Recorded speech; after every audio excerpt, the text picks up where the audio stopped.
Yaqala Inhloso enkulu silana nje sinenkinga enkulu lana yokuthi ube nombango nje omkhulu eMaboko noqhubekile. yebo Wazoba fika isikhathi sokuthi ngoba besixovo uhulumeni yebo ewakhona.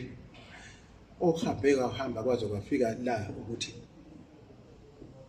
sayoyibika lento ukuthi cha sicela ke manje ama-commission. yebo Kwafika ikhomishani ngo-2015 kaNhlaba yebo eyayiphethwe uBasil Sikhakhane. yebo Okay, okuthenge phakathi nesikhathi uBasil Sikhakhane engakaqedi ikhomishani waqashwa ehhovisi kaNdunankulu wawushiya umsebenzi wakhe. yebo Kwaze kwaphoqa ukwehle uDokotela Nokuzola Mndende wayena kozoheda la komaphala wayesesele yedwa. yes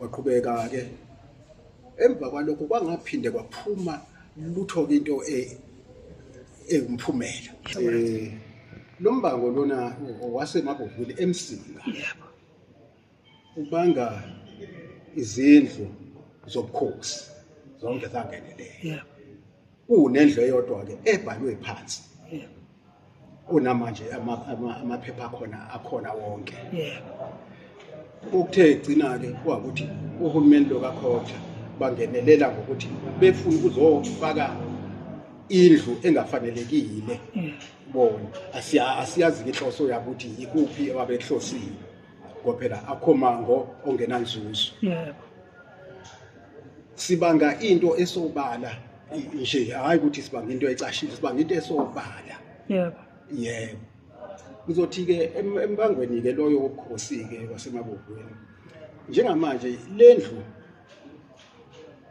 kaMashwa le kaMashwa yabo boMahlokosho yebo iyindlu yesibili yebo kuMayizela yebo khona indlu